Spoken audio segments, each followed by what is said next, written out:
Alright, so first up I want to show you the image we're creating. I made this when I was in Costa Rica. It's kind of a highway of leafcutter ants. And if you've ever seen these before, they're really cool.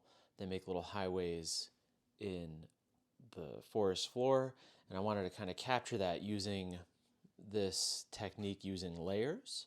And I'm going to show you how to do that today. And before I go too far, my settings here, I was using a Canon 5D Mark III, and you can see my f-stop, ISO, and shutter speed. All right, so let's get into it. So this is from an old video here. I was using a Myop Smart Trigger, and you don't have to make it as complicated as I did, but these were the tools that I had at the time. You could see on my phone, I was able to trigger my camera through the Myops device, and that would also trigger a flash down below. And that would bounce off the little umbrella there and light up the leafcutter ants. Another reason why I use the umbrella is to reduce the amount of dappling of light in the forest floor as seen there. So you want the light as consistent as possible. And then I had the camera on a tripod so the camera wouldn't move. That's the big benefit of triggering this remotely. So, you get your photos, and inevitably there's a few you have to kind of delete and try to edit them out or whatever. So what I like to do is I like to take these photos that I'm going to layer and put them in a separate folder, and then I go through. You can see here some test shots that I did, and I want to find the line or the photo in which I want to start editing from. So I just wanted to show you kind of my process here. I just kind of go through and figure out where I want my sequence to start.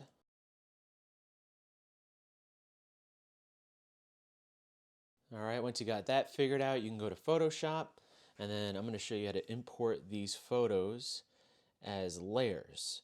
So the idea here, and I'll explain this again in a little bit, is the background stayed the same, and only the leafcutter ants were moving through the scene. And I used a slow shutter speed, taking a lot of photos with a little bit of a pop from the flash to capture each ant as they're moving through, and the flash will kind of freeze the motion. You go to File, and then you go to Scripts, and you load the files into stacks, and then it's going to pull up this little menu here. You go to Browse, and that's one reason why I like to use a folder, its own folder, and you just kind of do Command A or Shift and select all the way down, and that'll select all these photos. And then what you do is you click OK, and then Photoshop will start loading these into layers. Just because of the way my camera is oriented, my camera thought I was taking photos in a portrait orientation, but that's a super easy fix. I'll show you that when we're ready to edit this photo. Compositionally, I liked this setup the way I had it with the forest floor. It looks very natural to me, and this was kind of the best spot for these leafcutter ants that I felt there was a good separation between the color of the ant and the forest floor. And then you'll see here as I like to always double check my layers. Sometimes I miss, like here, I kind of let myself know there's a separation in the time lapse. It's essentially a time lapse that I took. And I just kind of go through and delete layers that I don't need. But ideally you would have done this step already. I just kind of missed some. But it's not a big deal, right? So that's my first photo I wanted to start with. So this is actually a pretty easy technique as long as you keep the background staying still. So I still always align the layers because inevitably there's a breeze maybe, or something might have moved. You want your background to be as sharp as possible with this technique.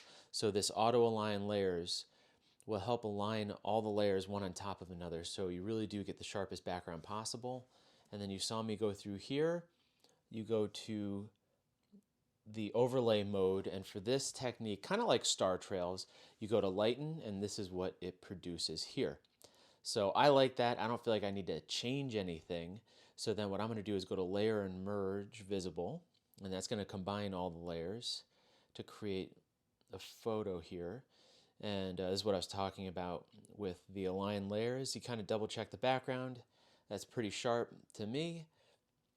But sometimes if you skip that step, it's going to look like maybe a stick moved or something. So again, we go to merge visible, click that, and then there's our photo. So this is where I was saying it's super easy fix to turn this into a horizontal photo.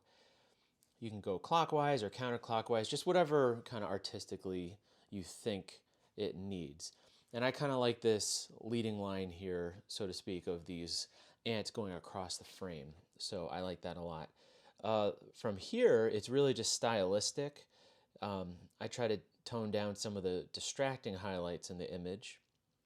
And then from here, I'm just going to edit the photo until it comes out the way that I like it. And it depends on if you're entering your photo for a photo contest or if you're just doing it for art or for Instagram. I try to do kind of minimal editing to a lot of my photos or to make it match the vision that I had in my head. And I partly do that because, a lot of contests, they don't like a lot of editing, right?